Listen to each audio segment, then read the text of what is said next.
Ladies and gentlemen, dear friends of the Macau Ricci Institute and the University of St. Joseph, it's really a great honor and pleasure to welcome Mark O'Neill among us. We know him from several occasions, so give him a warm welcome, please. Mark is well known for investigative journalism. He's the one who ventured to Belfast during troubles, and he did wide research all over China on issues which are very close to the heart of the Macau Ricci Institute, especially in the area of cross-cultural exchange between China and the West. Today we had a bit a hard choice to pick the best topic, because I very much also just highlight one of very important contribution. Passion of Ricci is now considered one of the most important religious organizations, philanthropic organizations serving the poor all over the world. So this is an excellent study, but today we focus on Zhou Youguang, the father of the pinyin, and giving a fascinating insight into a personality who kind of serves for us in many ways as a role model as we strive to understand Chinese culture in a better, more comprehensive way. So with no further ado, now over to you, Mark, and really thank you so much for joining us. Well, thank you, Father Stefan. I'm very honored to come. I love to come to this place, escape from the world over there. I'm delighted to speak about Mr. Zhou Youguang, who is quite an extraordinary individual. He lived to the age of 111. There are not many of us who will live to 111. And he invented this pinyin system, which made 1 billion people literate, 1 billion people. So I venture to say in the whole of human history, there is no other intellectual or scholar who has changed the world in the way that Dr. Zhou did. And his other huge contribution is through pinyin, millions, hundreds of millions of Chinese now can enter the internet. So this is another enormous contribution. So this is the most important thing he did in his life. But as you'll see, he did many other things, but that's the most important.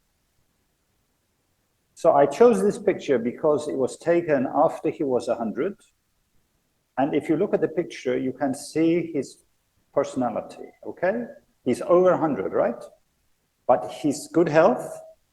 He went to Beidaihe, you know Beidaihe, in Hebei, and he went swimming, where all the communist leaders go. He also went there when he was 96. He was in good health. He was always optimistic, curious about the world. He had many friends, foreign friends, Chinese friends. I think this is why he lived so long, because he had a very good outlook on life. He was always interested in everything, and every day he had a project. He was always writing a book, writing an article. So his life never slowed down. There was no real retirement. He officially retired, but actually he never retired. So this is a picture of him in the 1930s when he was a banker, okay? So he was born in the Qing dynasty. So he lived in 4 dynasties. Can you imagine? He lived in the Qing, the Beiyang, the Kuomintang, and the Communist, 4 dynasties. He died in 2017. So he was born at the end of the Qing dynasty, and he was very lucky. He was born in Changzhou. Have you been to Changzhou? In Jiangsu province? It's one of the richest areas of China. It's very advanced, and many famous artists and scholars came from Changzhou. So it was a rich area with a very good educational system. And his father was very enlightened and wanted his children, both his daughters and his sons, to have a modern education, not classical Chinese one, but a modern education.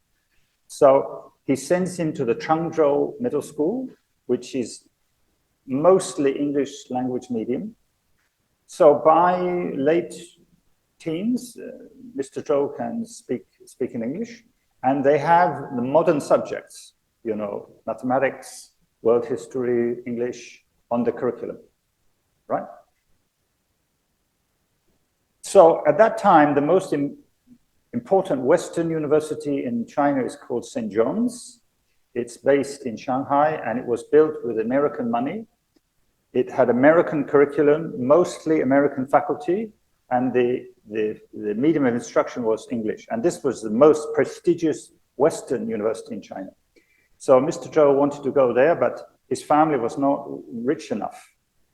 So he was about to go to a college in Nanjing to become a teacher, which was free of charge. But then his sister introduced him to quite a wealthy lady, and she very much liked him.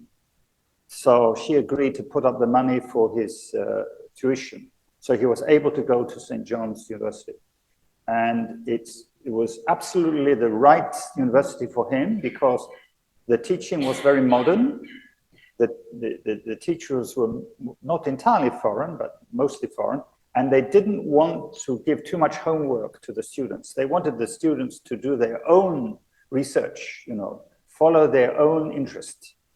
So this completely suited Dr. Zhou. That's exactly what he wanted, okay? But after 2 years, 1925, I'm sure you know there were disturbances in Shanghai. There were disturbances in Japanese-owned factories. Some Japanese managers were killed, some Chinese workers were killed. Students protested about the arrest of the Chinese. Then the police, the Shanghai police, who were of course controlled by the British, they opened fire and killed students. And this became a huge protest movement. In fact, all over China, but especially in Shanghai. So the heads of St. John's said to the students, we will not allow you to leave the campus. Because if you leave the campus, you may be killed, you may be injured, or you may be arrested and thrown into prison. It was for the safety of the students, not because they were pro-Western. But the students felt so angry that they decided to leave the university. And I mean, can you imagine? He had studied for 2 years. He had 2 years more to graduate. And I think Dr. Zhou himself was not quite so passionate about that. But if everyone else is doing it, well, you have to do it. So everybody leaves. So then what happens is a lot of Chinese contribute money, and they set up a new university called Guanghua. And all the students transfer to Guanghua, and the Chinese teachers who all left St. John's, they also go to Guanghua. So thanks to that, he was able to graduate in 1927. And his main subject was political science, but he also did minor in linguistics and romanization of Chinese. He was a man of many interests. So even at that age, he becomes interested in linguistics. So this is his wedding. His wife was one of 4 very famous sisters from a wealthy family in Suzhou. And one of his sisters married Shen Congwen. So it was really a remarkable family. So they got married in YMCA in Shanghai, 100 guests. And for the class, for the rich class, that was modest wedding. I mean, the wealthy Shanghai people, they would have 1,200 or 1,000 people, and they would spend much more money. So it was modest wedding. Now, the purpose of St. John's was to train Chinese, and then they would go and study in America. And Dr. Zhou wanted to do it too, but unfortunately he didn't have the funds. So instead he went to Japan. So he studied in Kyoto University.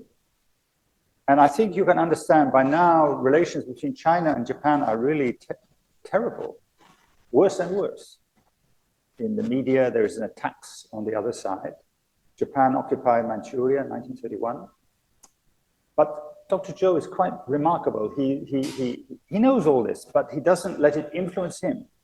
He still continues with his studies. He made friends with many Japanese. He learned Japanese. He studied Japanese culture and language. He can still continue despite this very hostile environment. But his wife doesn't like Japan, and the son is born already in Shanghai. So after 2 years, he goes back to Shanghai.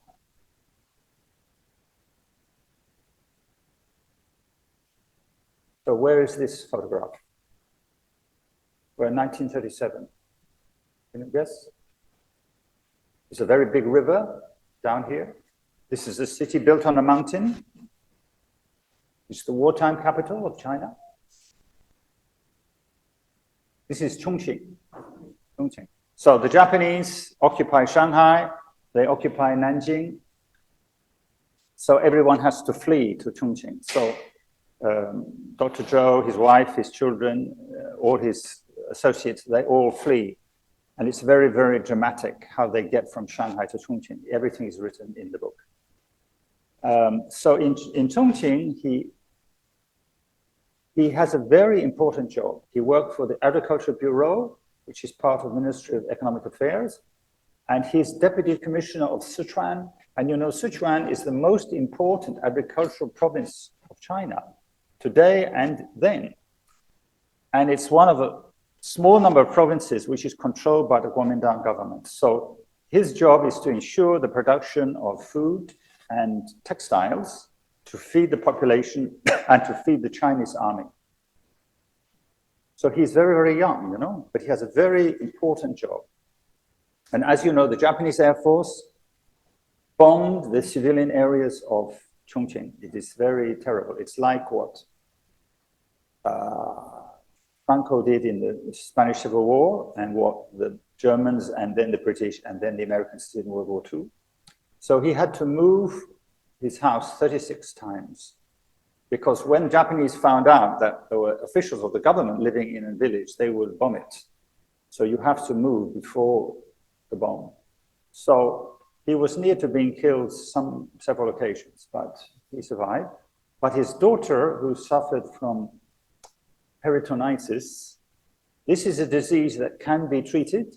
And in Shanghai, he had medicine for her, but unfortunately, it was not available in Chongqing. So he lost his wife, he lost his daughter. Okay. So Japan is defeated, the war ends, and he returns to Xinhua Bank, which is the place he worked before the war. And because he is a very sociable guy, gets on well with people, has good English, speaks Japanese, speaks French also, the bank decided to send him to United States. So he goes to live in New York, and his bank is twinned with Irving Trust Bank. It's a very big bank in Wall Street, yeah. So there we are, there's Wall Street at that time. And Dr. Zhou is in the US for 2 years, and he makes the best use of his time. He tries not to make friends with Chinese people. He tries to make friends with American people. And because of his job and his link with the bank, he's able to meet many CEOs of big companies. He goes to the opera house. He goes to the big baseball games, you know, the guest of the big companies. And he's very impressed with the economic system of the USA. Competitiveness, entrepreneurship, capital markets, you know, new entrepreneurs, new businesses are able to obtain capital to start their businesses. He's very impressed with this. He's very impressed with shorthand. He sees the office is all using shorthand. And he goes to interview a man called John Gregg. He's one of the inventors of the 2 systems of shorthand. He goes to see the guy who invented it. So this shows you his spirit. You know, he's not shy. You know, this John Gregg is a very important person, but he goes to see him. And in Princeton University, he goes to see if you can guess, a very important scientist who came from Germany. Can you guess? Yes, he goes to see Albert Einstein. Can you believe it? And he's quite nervous to meet Albert Einstein because what do you say to the world's most famous physicist? But he said actually it was a very nice meeting because Einstein was quite humble and mostly talked about China. He was quite well informed about China. So they had a very nice dialogue about China. So I think for the rest of his life, we can say that Dr. Zhou believed not the whole US economic system, not everything, but many aspects of it were the best available in the world. Yeah. So then he goes to London for 1 year. Now, London is still suffering from the post-war crisis, still rationing. You know, London is quite a depressing place. So it doesn't leave very much mark on him. So he's in London when the communists take power in China. So he had the option not to return. I mean, most people in China, they have no option. Once the communists take power, they have to stay. But he didn't have to go. So he had a lot of debates with his friends. And the foreign friends say, don't go. Look at what the Soviet Union has done to its intellectuals. This is what the Chinese communists will do to you if you go back. But his Chinese friends said, no. If you go live in America, which he could have done, you have enough money, you have enough connections, you are nobody. You'll have a nice, comfortable job. You'll work in a bank, you'll work in a company. But what can you do? The US is a developed country. You're a Chinese, you know. You cannot have political power. But China needs so much to be done, you know. 12 years of war with the Japanese and civil war, so much reconstruction is needed. China is short of skilled people like you. So he was persuaded that this was what he should do. His family also is living in China. His son studied in Suzhou School. He didn't take his son to New York for studying there. And in Chongqing, he met Zhou Enlai several times. And Zhou Enlai said, the Kuomintang has no democracy. When we are in power, we will deliver democracy. So Dr. Zhou writes this. So he believes when the communists take power, they will provide democracy. That was another reason he went back. Okay?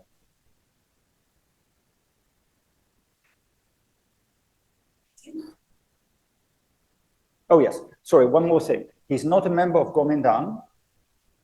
He's not a class enemy of the communists. He's not a rich landlord. He's not a rich peasant. But the most important, he has no relation to Kuomintang. So he shouldn't have been a class enemy. That's another reason he went back. So he goes back to Shanghai. He teaches economics at Fudan University. He writes lots of articles. And he also works in Xinhua Bank. But then, of course, well, you know much better than me, in the early 50s, the campaigns begin. And Shanghai is one of the key centers of struggle of the communists, because Shanghai is the city of finance, of commerce, of the big companies. It's the one with Western influence is deepest. So it's one where the purges must be the most intense. So one of his friends says, Dr. Zhou, you earn too much money. You know, you've got 2 jobs. Better to give up the job with more money. So he's a smart guy, gives up the job with Xinhua Bank, which has a good salary. So he just stays at the Fudan University that had the lowest salary. But the campaign is so intense that people working in the banks in Shanghai, they go to their job on the Bund, and then they jump out of the window. They commit suicide. They're too afraid of being arrested, sent to a labor camp, being persecuted. That is the atmosphere of this moment. And the communists launched a campaign called 三饭五饭. And his wife is working in a publishing company in Beijing. She's a very clever lady. She's like him. She has a lot of ideas. She gives her ideas to the colleagues. And she becomes a target of this movement. She has to write 20,000 character confession. But she, of course, has done nothing. She's not corrupt. She's not working for the Americans. She's not working for the Communist. There's nothing to confess. But she has to write this 20,000 word confession. She's completely traumatized by this. So finally, they make the judgment that she has done nothing wrong. She's cleared, but her spirit is broken. So she and Dr. Zhou decide, in the future, you will never again work in a paid job. Because if you're in a paid job, you will be a target of the next campaign. But if you stay at home and you do your private activities, you'll be okay. So this very talented lady who could have done so much in teaching, in publishing, cultural field, she's kept away from any state institution for the rest of her life. So this is one of the posters for that campaign at the time. So Dr. Zhou has written a book about linguistics and how to Romanize Chinese. And this book finds its way into Zhongnanhai, and Chairman Mao reads it. So Chairman Mao thinks this is a very good book. So I'm sure, again, sorry, you know all this much better than me, but there was a huge debate what to do with Chinese. You know, do we keep the characters as they are? How do we raise the level of literacy, which was about 20%? Do we even keep the characters at all? There were Chinese students who went to Soviet Union and revolutionary atmosphere. They said, let us abolish the characters and use only Romanized letters instead. And this is called 新文字, 新文字. So in the communist-based areas in Shanxi, there were magazines, there were books, newspapers written in this 新文字. That's Chinese without the characters. So this was an option available for the new government. But of course, Chairman Mao loves the characters. And of course, the intelligentsia, the intellectual class of China, all the professors and so on, of course, they completely opposed getting rid of the characters. So finally, Mao and Zhou Enlai decided we have to keep the characters, but we have to find a way that the majority of Chinese can learn them. So as you know, they institute these simplified characters. And then that was one reform. Another reform is we need a Romanized form to read the characters. So the Chinese Character Reform Commission was set up in Beijing, and they asked Dr. Zhou to move to Beijing and work in it. And he said, no, I'm economist, you know, I'm not professionally a linguist. I'm not suitable for this.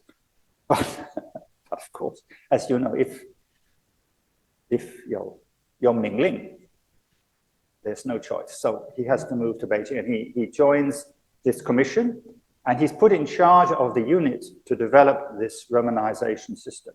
So they spend 3 years to develop it. It's extremely difficult. It's extremely controversial. Many of the leftists in the party say he is a slave of the West. Why are you using Romanized letters? Romanized letters are from 资本主义的国家, you know? And the vice minister of Soviet Union comes just during this period and says, no, you should use the Cyrillic alphabet, not Romanize, use Cyrillic because you're part of the 社会主义大家庭. And Dr. Zhou said, well, no, because for the outside world, for the non-socialist world, the Romanized letters are the standard. And for the overseas Chinese, the Romanized letters are the standard. So if we use Cyrillic, no one outside this group of countries will be able to read it. So luckily, his boss agrees with him, so they don't do that. So finally, in 1958, they come up with this system, the pinyin system. And the government accepted, and from 1958, they begin to spread it across China to all the schools. Okay. I'm sure you all know the pinyin system very well, so I don't need to tell you. So all the characters have a reading with Roman letters and 1 of 4 tones. Okay? Yeah.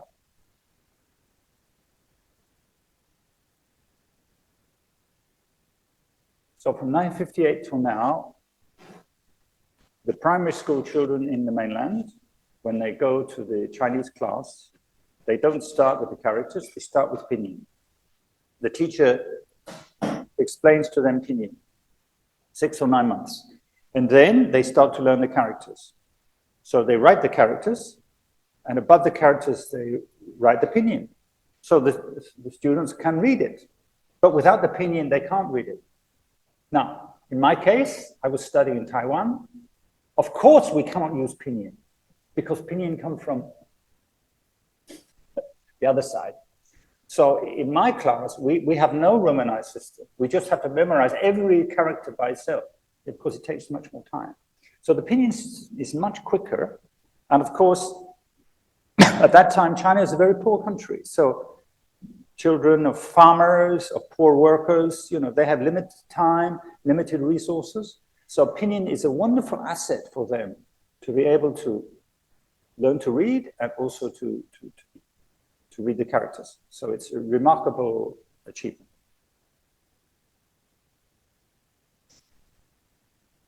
Now, my book mostly comes from the writings of Dr. Zhou himself. It's not me writing. I'm just telling you what he wrote. So of course, during this period, there were many disasters in China. There was the anti-rightist movement. There was the Great Leap Forward. There was Cultural Revolution. And he writes in quite detail about all these movements. He calls the Great Leap Forward the biggest disaster in the history of China. And he estimates the dead from starvation at 45 million. 45 million. I would say it's the greatest disaster in the whole of human history. I don't think even Stalin or Hitler, in their worst atrocities, never killed so many people. And Dr. Zhou is quite lucky because he is in the is in the China Character Reform Commission in Beijing. This is an institution of the central government, and characters are not sensitive by nature. He said if he was still in Fudan University, of course he would be a target. You studied in a Western university, you wrote articles about Western economics, you are a 资本主义的走狗, and he would surely have been sent to a labor camp, Heilongjiang, Xinjiang, maybe 10 years, 15 years. So he was lucky. He was in Beijing in this character. So he was largely saved from these campaigns. However, 1969, he is sent to Ningxia, to Wuqi Ganxiao, May 5th Cadre School in the middle of Ningxia. Ningxia is a very poor province, not province, region. It's mostly desert. And all the people sent there, of course, are humiliated before they go. They all have to sign a form saying, I will never return to Beijing. You have to sign this form. And because they're intellectuals, they cannot take any books. But Dr. Zhou is a smart guy. He buys 30 copies of Mao's thoughts in different languages, and he buys dictionaries. So the Red Guards, inspecting the people getting on the train, they open his bag, they find all these books. What can they say? They can't ban him from books. So anyway, he arrives in this labor camp. And here we can see Dr. Zhou's remarkable character. Most intellectuals, when they are sent to these places, they are completely traumatized. They cannot adapt. They become physically sick. Often they become mentally sick. But Dr. Zhou, no. He flipped it the other way. He said, I've never been to Ningxia. I know nothing about the life of the people here. I will learn from them. And he's put in this room with four other people from his commission, but they are ordinary workers. They are not intellectuals like him. So he sleeps every night. You notice a kang, you know, this thing where they put the coal in the stove. He sleeps on top of a kang. And all the four others, they sleep naked because they only have a few clothes. So if you sleep with your clothes on, you wake up, the clothes are all ruffled and dirty. So they sleep with nude. But in the beginning, he still has to wear the, you know, pajamas. He's used to that. So of course, there they all are lying on the bed. And before sleeping, of course, people tell stories. They tell jokes. They talk about their father, their mother, the village they came from. So instead of complaining about all this, Dr. Zhou says, this is an opportunity. I make new friends. I learn a lot of new things. So, sorry, he writes many funny stories about his time in the labor camp. I just want to tell you two stories, okay?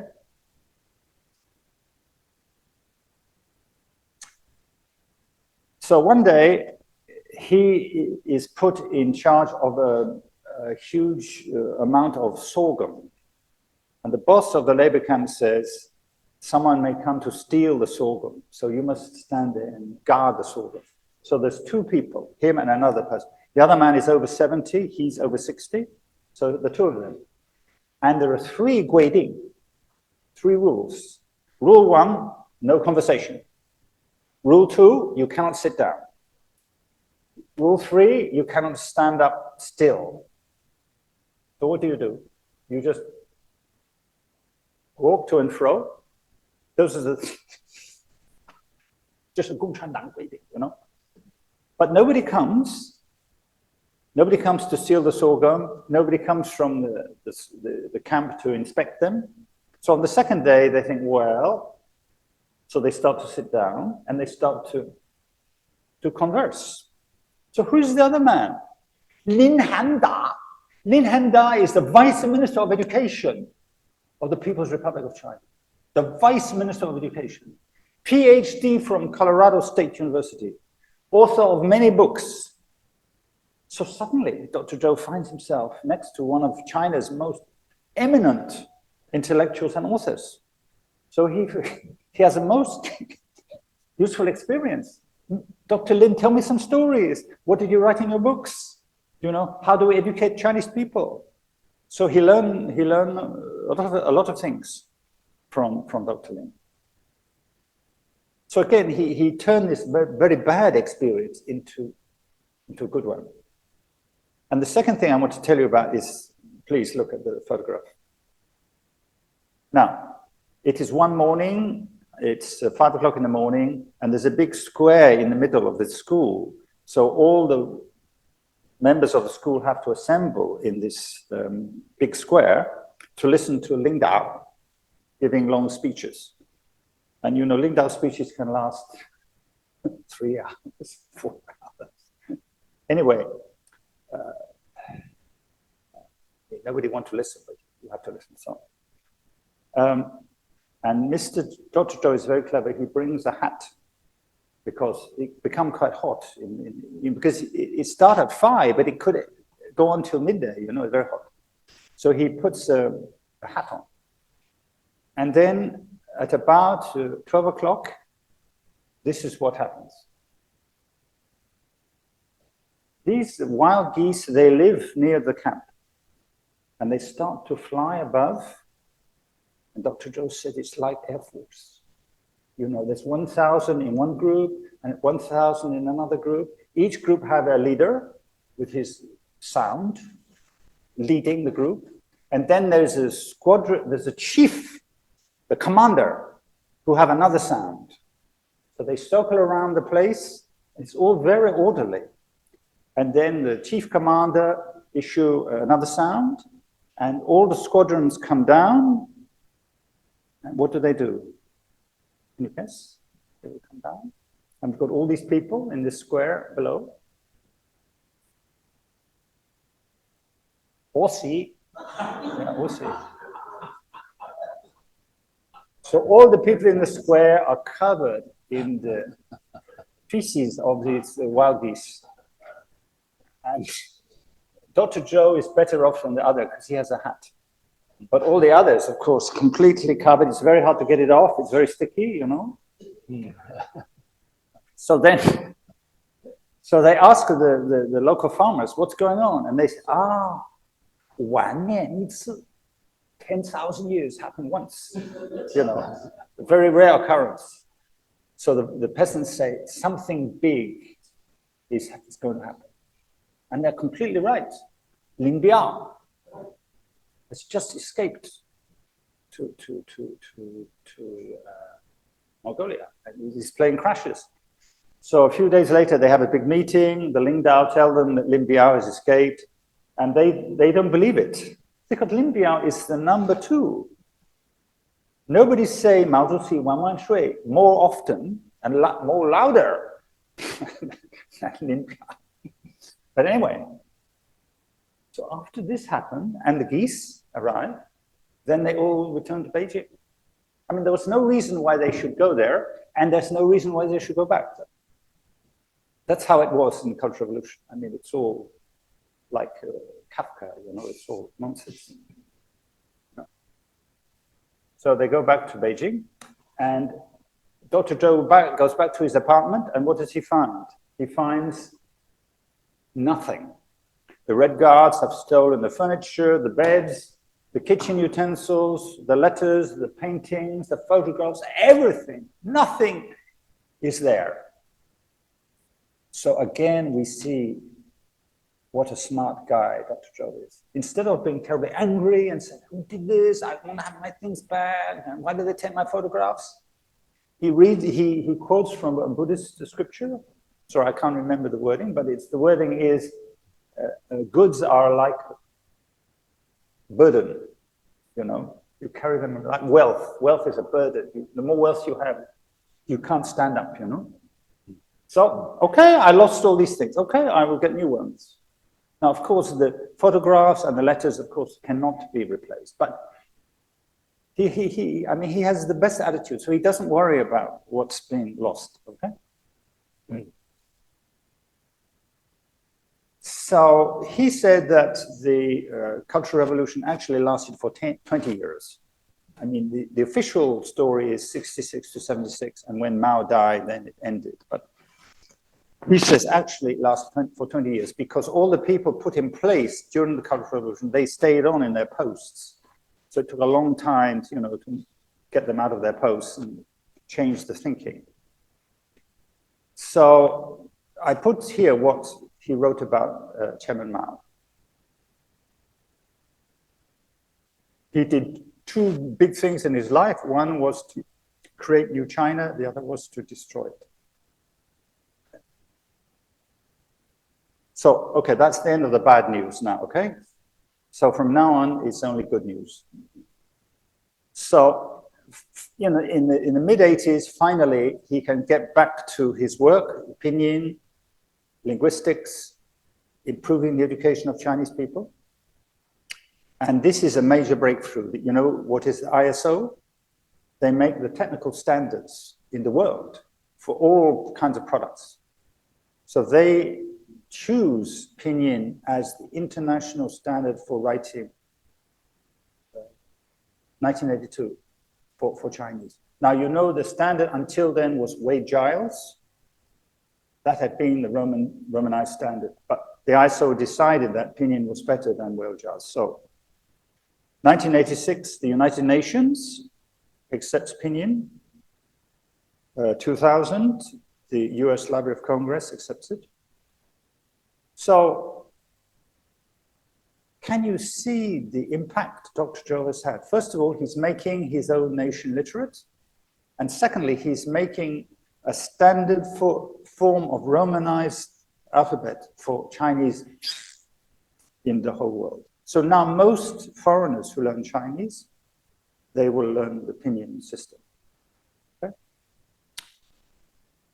But Dr. Zhou is very restless, you know. He's done that, you know. He wants to do something else. So the editors of Encyclopedia Britannica in America, they hire him to be one of the main editors of the Chinese edition of Encyclopedia Britannica. So this is his next big project. I mean, not just him.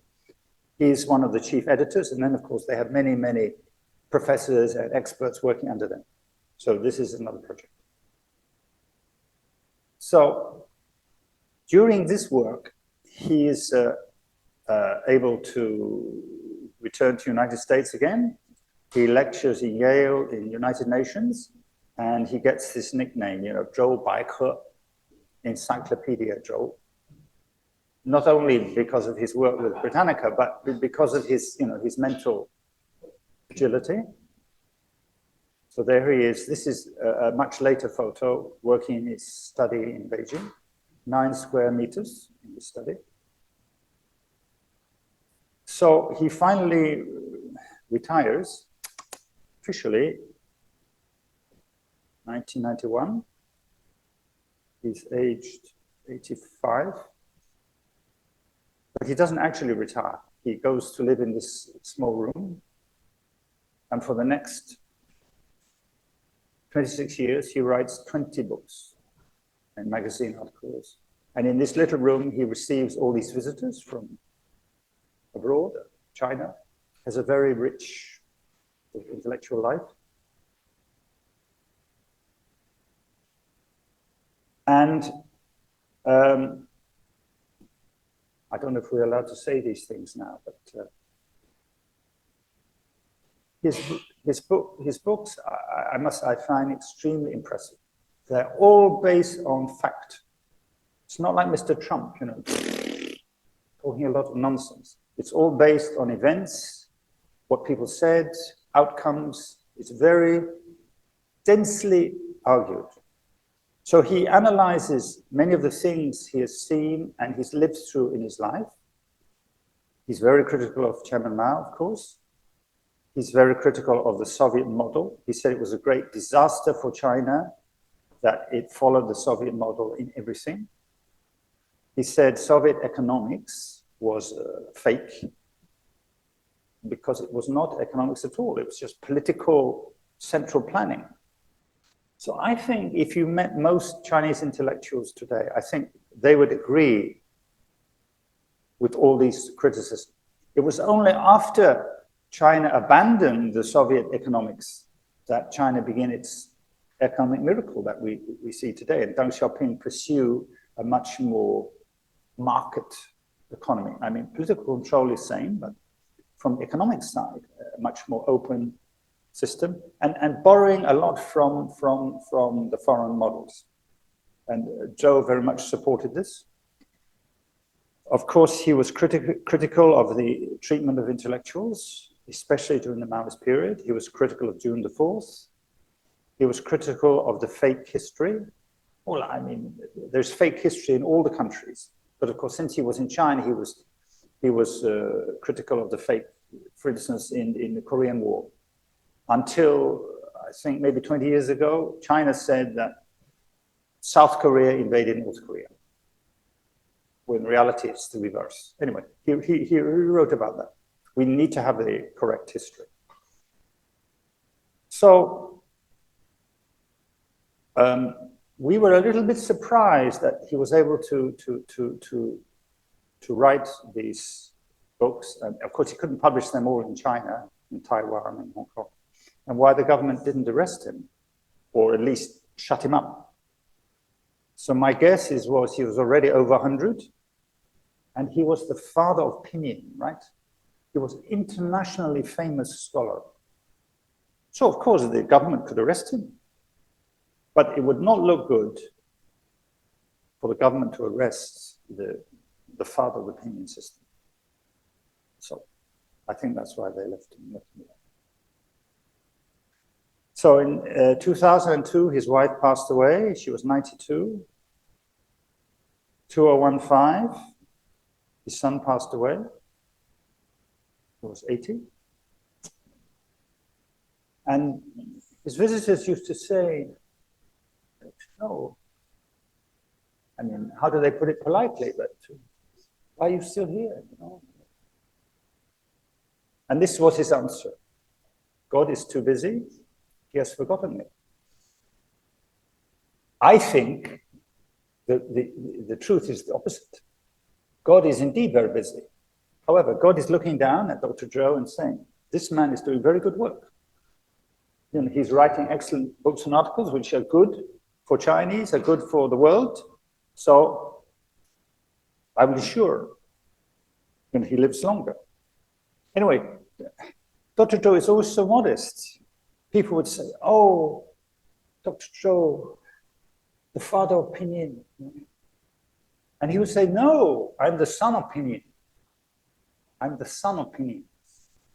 You know, because the characters existed, so I was able to create pinyin. You know, I'm not the father. You know, you have a very modest view of himself. You often write these Buddhist phrases, you know. We all have no importance. You know, our life passes very quickly, like puff of air. You know? Again, this is another reason why he lived so long, I think. Very humble, not make much importance of himself. And even the day he passed away is very dramatic. Because on that morning, one of the founders of the internet from America was in Beijing, and he planned to meet Dr. Zhou in the afternoon to thank him for bringing access to millions of Chinese through pinyin.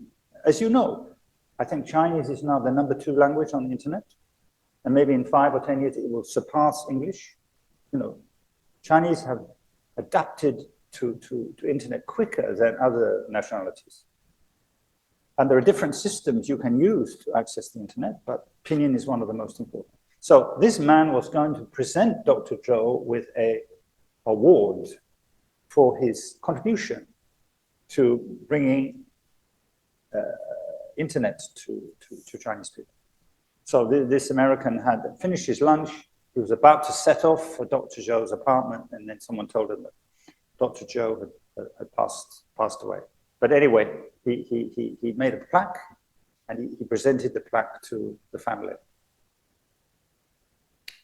So finally, I just want to leave you with a very romantic image. I'm sorry I didn't speak much about their marriage, but it was a very wonderful marriage. I think lasted 70 years. I can't believe they didn't have rows. I think all couples have rows, but you know, no, I think it was very, very harmonious. And he said mutual tolerance was the most important thing. Respect what your wife wants. She respects what you. Okay, thank you for listening. Sorry, can I just say one more thing? Here are some of my books over here. My wife will be very happy if we can go back with an empty suitcase, okay? Okay? Okay, thank you.